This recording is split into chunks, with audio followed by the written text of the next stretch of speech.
Alright everybody, you know them, you love them. Let's get a round of applause for the great Coach Hillsman. Welcome back everybody. I am Coach Hillsman, as you know from the introduction. Loved it. Let's get our next coach in here. Alright, right behind him we have the infamous, the great Coach Schaefer. Infamous is right, ladies and gentlemen. Love the introduction. Love it, love it. Great to be back. What about you? Great to be back, Coach. Welcome back, my man. Welcome back.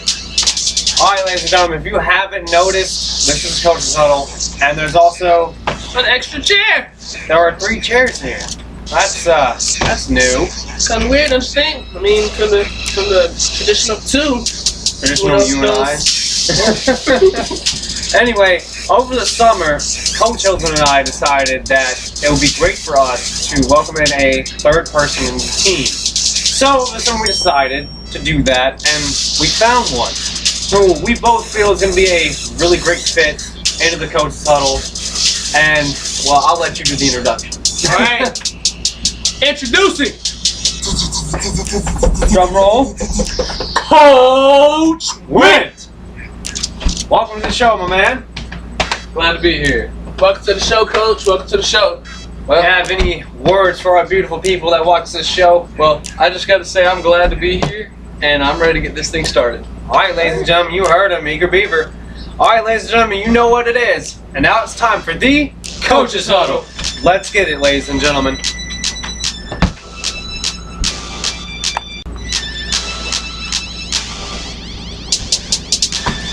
Oh, hello, ladies and gentlemen, and welcome back to the Coaches Huddle. I'm Coach Schaefer, as you know. I'm Coach Hillsman. And I'm the new Coach Wint. Dang right. Newest coach we got going on here. And if I'm not mistaken, football season is back, is it not? Football season is back, It's Coach. back, baby. It's back. But before we get into our football segment of the show, we would like to apologize for the delay.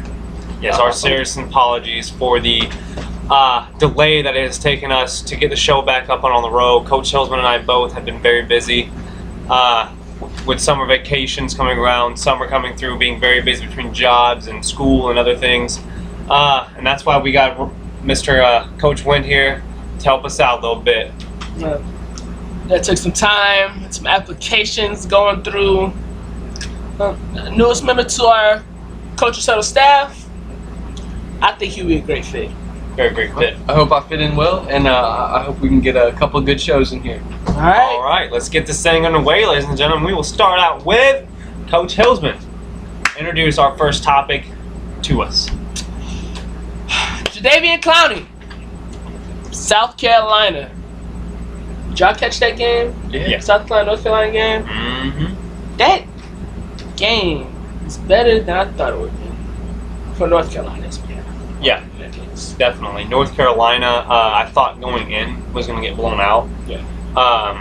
And it's not just because it's North Carolina and the ACC. It's more because I think the talent on the different rosters, I think there's a big gap between South Carolina and North Carolina. But my biggest question was, where was Jadeveon Clowney?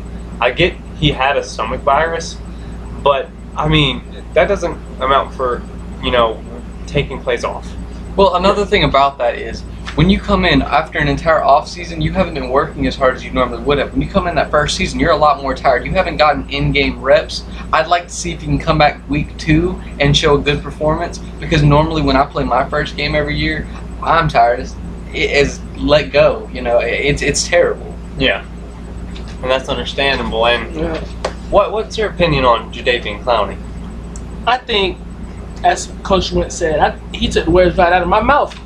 And the in-game reps are different than practice, because everybody's talent in practice. Yeah. Everybody doesn't always give 100% in practice either.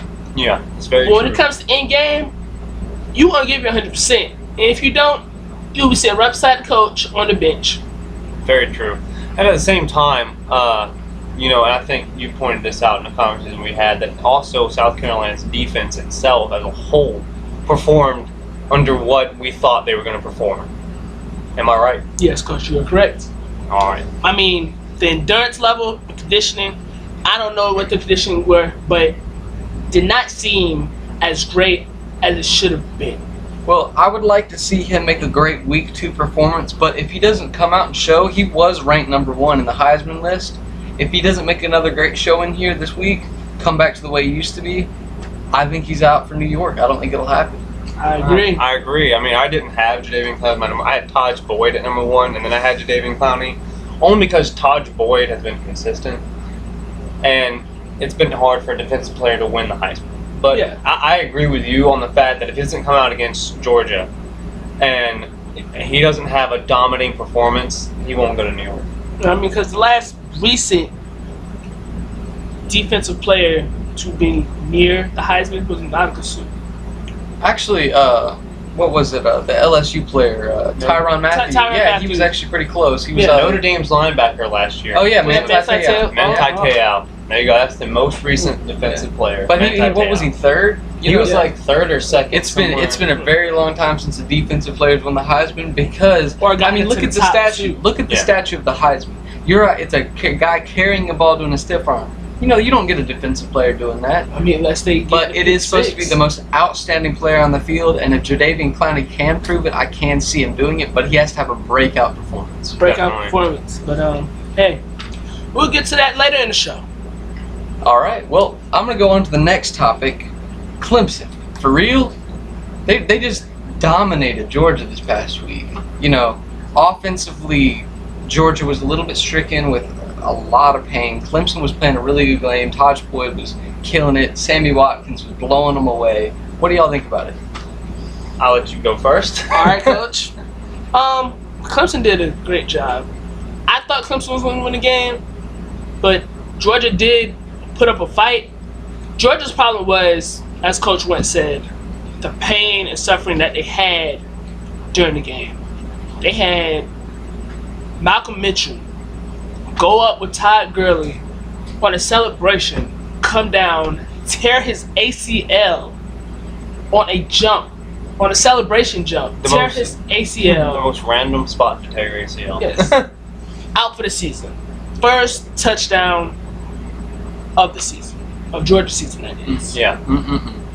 And then you also have to look on the opposite side. Clemson did play a great game, but looking at Aaron Murray, he doesn't play good against top 10 opponents. Isn't he 1-10 versus top 10? I think it's 1-9, yeah. 1-9. But he needs to come out this week. He plays against South Carolina this week. He needs to come back. But Clemson played one great game. Taj Boyd was perfect. If it wasn't for our next topic, Taj Boyd probably would have won Player of the Week.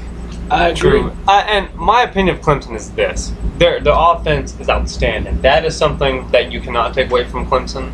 The offensive coordinator up there has done a great job, especially with Taj Boyd. I think it's like his 3rd year in the system. They've done a wonderful job. You want to know a Clemson player who, behind Taj Boyd, with all the greatness, who I can actually see win the Heisman as well, being one of the runners-up possibly behind Taj Boyd? Sammy Watkins. Sammy Watkins. But at the same time, I have to say, where's their defense? You're wanting to win national championships. You're wanting to prove that you are a contender. You have to have a defense to do that. Yeah. Todd Gurley ran up and down the field all over Clemson that night, even after he was injured. The running back behind Todd Gurley did the same thing. Yeah. That was kind of scary. I mean, ever since Georgia's a running football team. You can't stop the run against Georgia. They're too talented. It's just like watching just some powerhouse running back just take on anybody. You ever seen a running back take on a middle linebacker and win 100% of the time? That's Georgia's offense. Yeah. And me, personally, I think Brett Venables, who is a defensive coordinator at Clemson, he needs to take a look at who he plays on his schedule for next season. They want to go national championship for this season. He needs to look at his schedule. I think they got to play Florida State. Florida State is a run team. They like to run the football. That's a team they might struggle with considering their defense can't stop the run. So if I'm Brett Venables, I need to talk to my linebackers, my defensive line, and tell them that they need to hold the line a lot better than they did against Georgia. Because that was, honestly, some of the worst run defense I've seen in years. Yeah, I'll give I'd actually go out and hire some linebacker coaches and some lineman coaches. Yeah. Just for the fact of they just help stop the run. Help work on strength. Because strength basically is all that's needed. Yeah. especially on line. Power through, and then run backs right there. 4 against 1, those odds were great. But when it's 1 against 1, running back put a move on you, he's gone. Yeah, I think they need to gang tackle a lot better too. Yeah. They missed a lot of tackles that night too. Arm tackling, not the way to go. All right. Especially with Todd Gurley. Now, with the moves that you saw them playing, I'd like to see y'all possibly go ahead and do this with me. But I think every time a running back broke one of them, he broke the ankles, I'm going to call it a Shady McCoy, because LaShawn McCoy at the Eagles been doing that every week. Oh, yeah. So let's be calling it one of them Shady McCoy moves right there. All right, ladies and gentlemen, we're going to go on to our next topic. And like he said, had it not been for this performance, Taj Boyd probably would have won Player of the Week. But let's go into it. Redshirt freshman, Jameis Winston at Pitt, first collegiate game ever on the field, goes 25 of 27, I think 349 yards, 4 touchdowns through the air, 1 on the ground. The man had a breakout performance. Jameis Winston, he is a sophomore at school, but this is his first game on the field because he got redshirted last year. And to have that poise coming out there, first plays of the game was just going out there. He looked like he was experienced. He looked like he was a junior or senior out there. Yeah. I cannot wait to see this guy get older. The guy was a beast. Yeah. Remember how I was telling you about the North Carolina backup? Yeah. I thought he was a beast? No, my bad.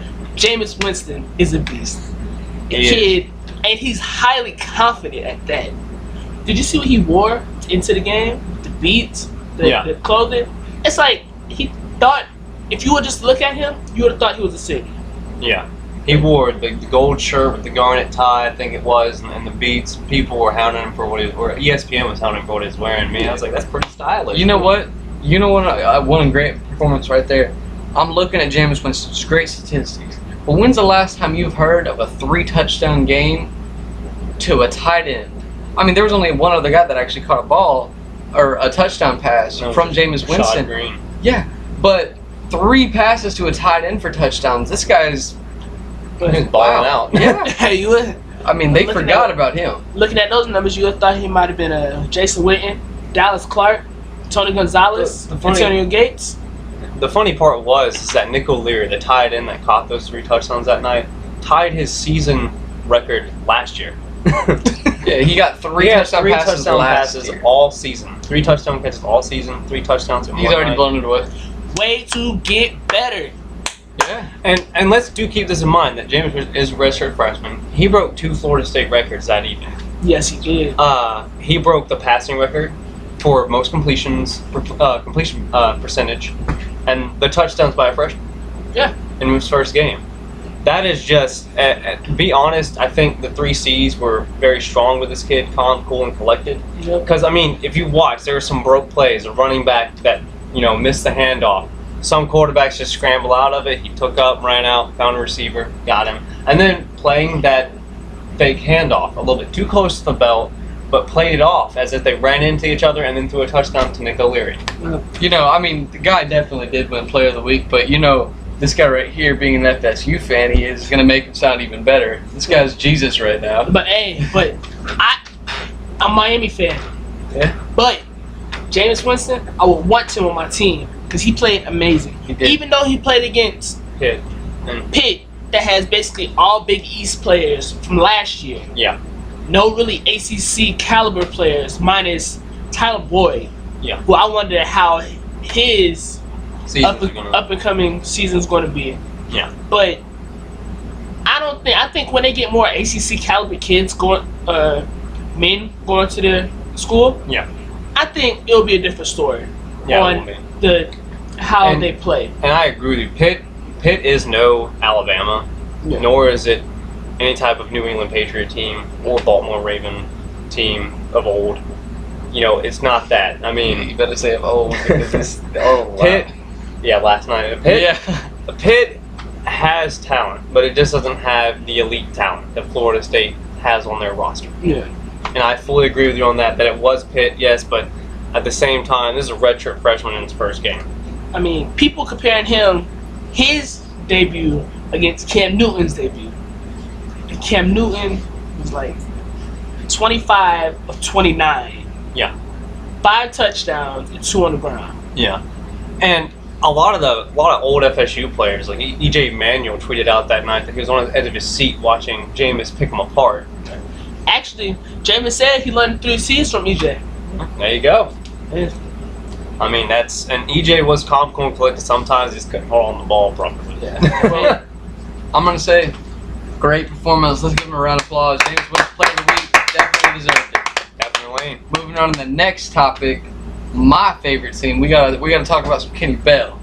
All right, Kenny Bell yesterday tweeted out that he's hanging up his cleats for good, leaving Alabama. Right? Wow, that's our second string wide receiver. We were stressed out, you know. But do you think Nick Saban, a guy with that much intimidation, is gonna let that happen? No. 6 hours later, he said, I spent some time with my family, and I'm back on the team. It took him 6 hours with them children to put him back. I think if I'm Kenny Bell, and I talked to Nick Saban between any of those 6 hours, I think Nick Saban, if they did talk, was pointing out the reason why Kenny Bell was leaving. I think he said it was for his family. I think Nick Saban in that time was like, okay, if you're trying to do right by your family, continue playing football. Yeah, go to the NFL and make money. He's such a good receiver. You know, he's going to make it to an NFL team. If he can finish out this season strong, focus on his schoolwork, do really well, he will go to the NFL and he will get some money and he'll be able to take care of his family. So almost leaving was a very bad idea. I'm glad to see him stay, and I hope he has a great season. I'm glad to see him stay also. But on to the next topic.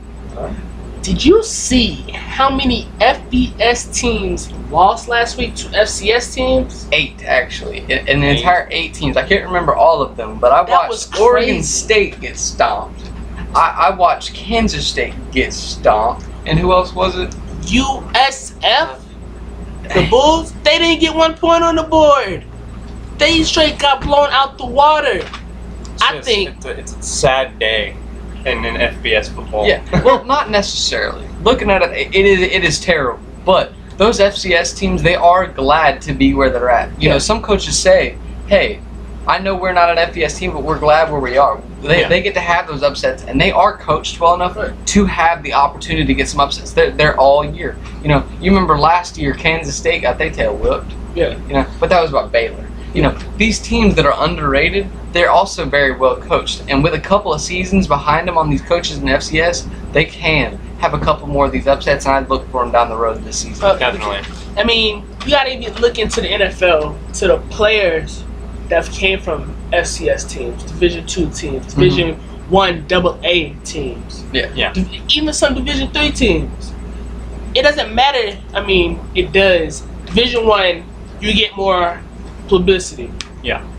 Division II, Division I AA, Division III, you got to make a name for yourself. You make a name for yourself, you will be put up there with the other guys that are in Florida, Georgia, Oregon, Alabama. Well, if y'all want to hear about one FCS team, and this is how I think about it every time, great performance. Mississippi Valley State. Y'all ever heard of it? Yes. Yeah? Okay, but back then in the 80s, no. Jerry Rice came out, and look at him. He's now in the Hall of Fame, came from an FCS team at the time.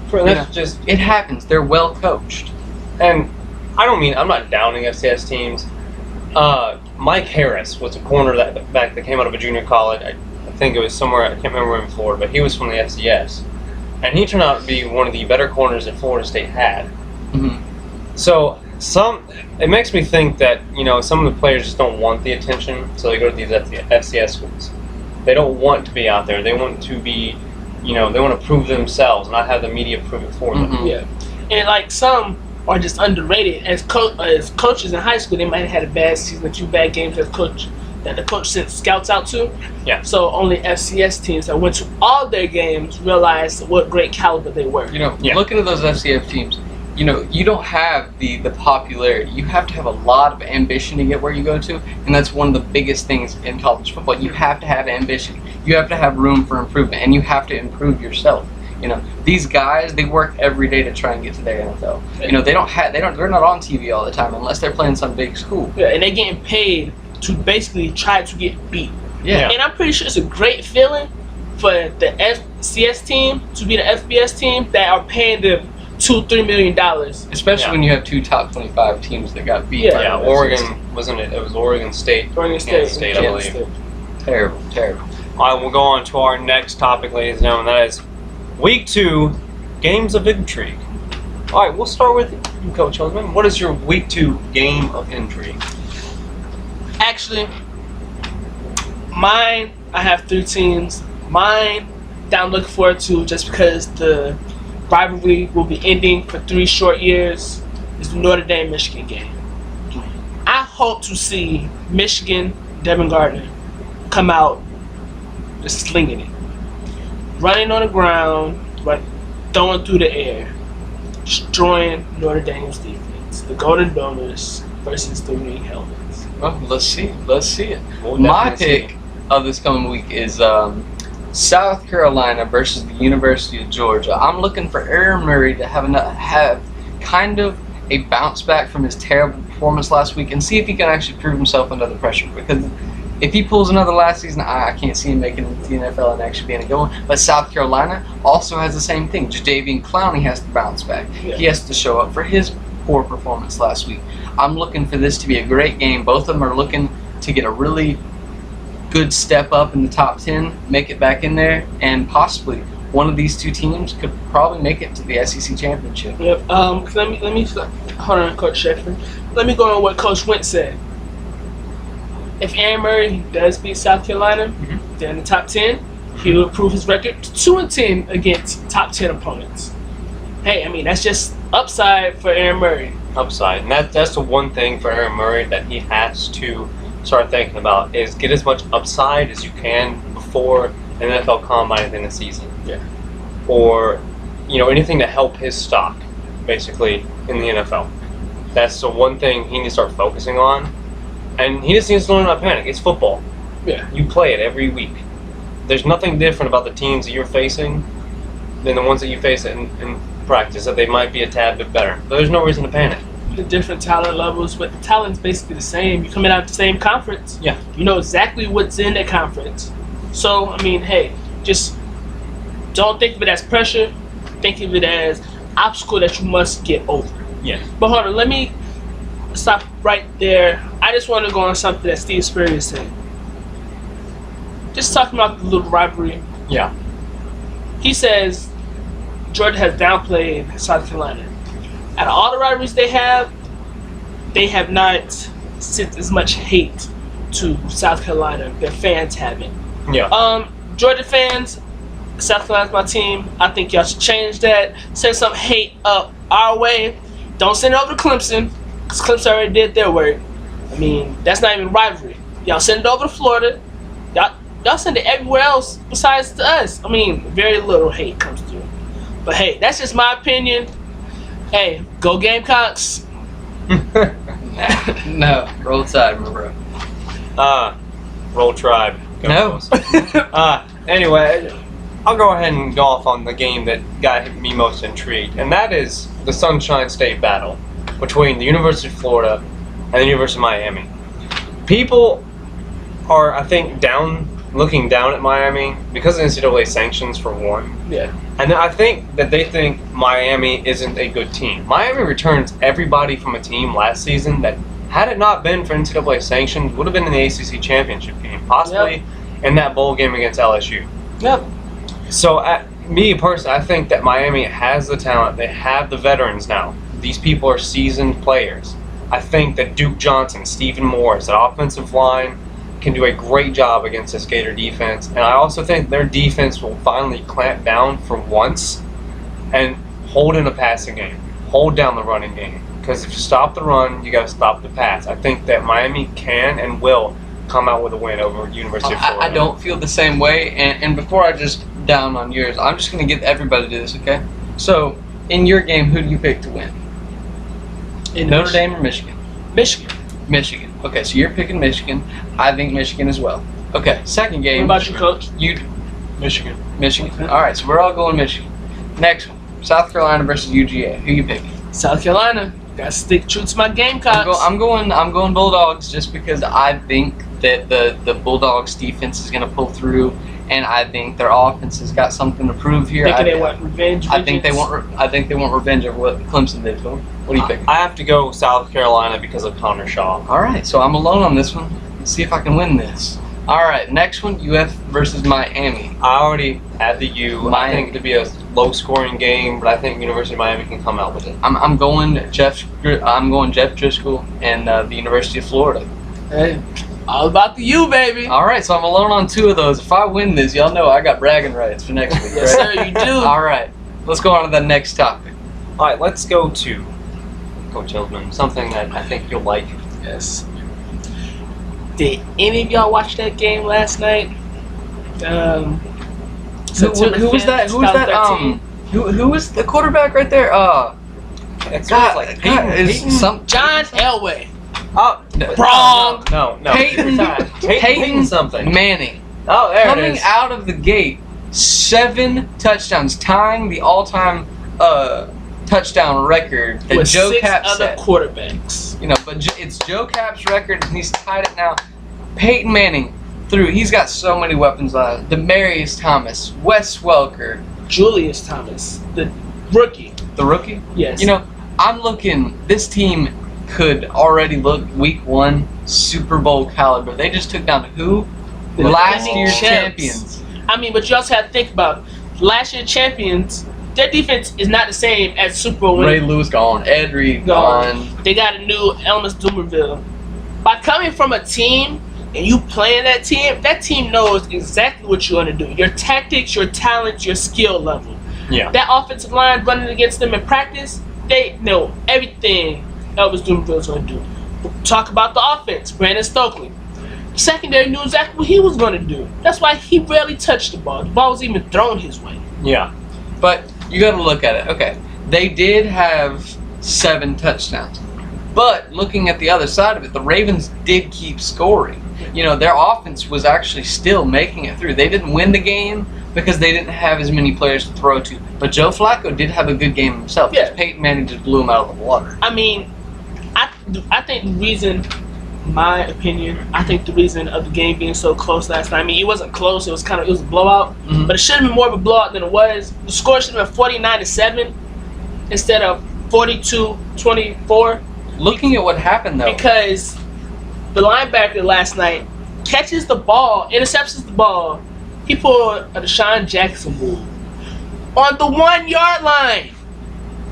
He decides he wants to celebrate early, drops the ball. Normally, your team will come up, grab the ball, hand it to the ref. They kick the ball out the back of the end zone. Touchback. 20, and the Ravens go on to score. Then the Ravens go on to score again. Do you know why Let's the go Ravens ahead and actually give him probably the lost? medal for the dumbest play ever. Okay, now looking at this,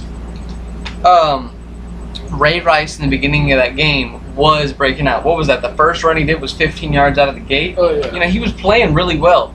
But what did they do offensively? Offensive coordinator took the ball away from him and kept it pass. You know, if you're having success in the run, keep running the ball. Do not fix something that is not broken. You know, and I think what happened is offensive coordinator ruined that game for him. Ray Rice could have had a breakout performance, but gave him the ball in the times that he shouldn't have had it, ruining statistics. His first 3 runs were great, and then after that, just took him out. Yeah. You know, they could have won that game if they would have stuck to the run game, opening the level for more play-action passes. Yeah. The Broncos, my team, I'm gonna talk them up, but I did think they were gonna do. Their defense was gonna be terrible last night. Yeah. Hey, but the Orange came to crush. They crushed him. Shot a little blackbird out the sky. Said, go home. Take your Joe Flacco poster with you back to Baltimore. Maybe you put it on outside of your stadium instead of outside of our stadium, and make it maybe some good come of it. Well, I didn't get a chance to watch the game last night because I had other things to do business-wise. Yes, coach. But I heard about the performance of Peyton Manning. I have to give him a round of applause for it. 7-time record. And you explaining that play, Deshaun Jackson, like kicking it out of the end zone. What was it, safety or touchback? I want to give him the worst play of the week, probably, because that. We haven't seen this next week's performance. Well, but the worst play of this week. yes, definitely. And- that was a very stupid move. And, you know, I have to give Peyton Manning props because I know a lot of people coming in the season, you know, is Peyton Manning going to return, you know, to how he used to be? Because that was the same thing as last season. Actually, no. Last season, he wasn't throwing the ball with as much zip on it. What was it, neck surgery? Yeah, neck surgery. But there was everybody saying last year we thought he was okay, but this year during the off season, his receivers are saying he's putting a lot more zip on that ball. He got stronger, his arm got better. I'm looking for this performance this year by Peyton Manning to be one of the best years he's ever had. Yeah. Which is saying something because the man's got what, 2 Super Bowl rings? Yeah. You know. Looking for some broken fingers out there. All right, now let's. I want to do this before we move off football. I want to say, who do you think is going to win the Super Bowl this year? Or let's say the 2 teams that are going to the Super Bowl. I know it's early, but let's just. What do we think? I'm going to go, and I just think this for multiple. I'm going to go with Peyton Manning's Broncos, and then I'm also going to go with the Atlanta Falcons with Matty Ice. I love the Falcons. Julio Jones from Roll Tide right there. He's had some breakout performances since he's gotten in there. They got Roddy White there. God, Matt Ryan. A lot of talent. You know. But I'm 100% sure of mine. Who will go to the Super Bowl? An NFC team and an AFC team. 100%. There you go. Keep me if I'm wrong. Right there. But while we're wrapping up the show, let's talk about quick other news other than football. Let's talk about. I can actually explain one of these. This is one of my favorite topics. Watching this, I actually watched this game. It was versus a Mexico friendly. Sydney Leroux scored 4 scores against Mexico by herself. Ouch! And you call that a friendly? Woo! Don't seem friendly to me. No. Heck of a performance right there. You know, I think this girl, definitely in the women's soccer world, breakout performance. There's been so many breakout performances this week. I'm loving the way that sports has been played right here in America, right at this time. You know, it's perfect. It's perfect. We've got the best athletic organizations in the world. Yeah. And I'm really looking for us to shine this year. Can't lie with that. Another thing, and we also have to give this lady a round of applause. I think she gets the longest player one. of the week. I give her player of the week because She's 64. She's 64 years old. 110 miles? 110 miles, and what was it, 58 hours? 53 hours. 53. 5th and final attempt at this. Diana Nyad swims from Cuba to the Florida Keys. You know, the girl swimming through, surprisingly didn't get eaten by a shark, but luckily did have the safety measures with her on the boats there. Jellyfish stings all over her face, all over her body, salt water brushing up against her. This woman came out looking so puffy, looking like, what was it, the Pillsbury Doughboy. You know, she was puffy, you know, and the woman had the ability to keep on going. You know, that would be so hard. I don't think I could do it. The only reason I would leave and be swimming for 3 days is I'm getting away from Cuba, which is, they don't like us very much. But what she said when she came out the water, she was like, don't ever let anybody tell you what you cannot do. Yeah. I love it. And this comes to the next topic. The words of wisdom by our own Coach Hillsman. Failure is not an option. Failure is not an option. Emphasis on the word not. Failure is not an option. Diana Nyad is a perfect example of failure is not an option. Do not let anybody tell you what you can't do. You are the holder of your destiny. Very right. All right, ladies and gentlemen, we also added in something new. It's called the 45 Seconds of Glory, and we will start with Coach Hillsman. 45 seconds, here we go. I mean, I just like how my teams played this week. Did you catch my 2 baseball teams going head to head? Red Sox versus the Tigers. Yeah, heard about that. 20-4. Yes. The Red Sox ended Matt Scherzer's little run, made him 19-2. Run support. Detroit didn't help him out. Yeah. Then they destroy in that game 20-6 or 20-4. 24. Thank you, Coach Will. Yeah. 24. It was just impeccable. And it was 4-4, tied, going into the top of the 7th. David Big Poppy got his 2000th run, or 2000th hit. But hey, Coach Wynn, what about your 45 seconds? All right, I got 45 seconds here, and I'm going to go with this. I was watching college football this week, and Mr. Christian Jones had a kick return, a punt return, and a receiving touchdown, and he still didn't win Player of the Week. Come on. Come on. Give Alabama some love. I know it's my team, and I know there's some Roll Tide fans out there that feel the same way. Jameis Winston is a great player, but I think Christian Jones deserves it. I want y'all fans to decide who actually deserves to be Player of the Week. Comment below. All right. Coach Schaefer? My 45 seconds of glory, ladies and gentlemen. I'm going to go and talk about UF versus Miami. I know a lot of people are getting kind of stoked for this. It's been a while since they played each other. I like this game. I love this matchup. And I honestly think it's going to be a great game. It's going to be a grinded out, low scoring game. I think defensively, Florida is a good matchup offensively to Miami. It's like a mirror reflection of each other, basically. Miami likes to run the football with Duke Johnson. Florida likes to run the football with Mac Brown, and their running back's coming back from a stomach virus or viral infection. And I think it's going to be a good game. Jameis, great job. Go Knowles. You had to add that in there. All right, ladies and gentlemen, this is Coaches Huddle, and we are out of topics to talk to you today. So, if you would like us to talk about something, leave your comments in the comment section below. Make a little love to that like button and subscribe to our channel. And with that being said, ladies and gentlemen, I am Coach Schaefer. I am Coach Wint. I am Coach Hillsman. And this is Coaches Huddle. Coaches Break. Also, follow us on Twitter and follow us on Facebook. Definitely, because we do have a Twitter account. Yeah. We have a Twitter account. That's back online. Facebook's back online. Everything's back online. And we'll get that up and going, ladies and gentlemen. You have a nice evening. Everybody wave bye to our beautiful people. Good evening, ladies and gentlemen. Love you people out in TV land. All right.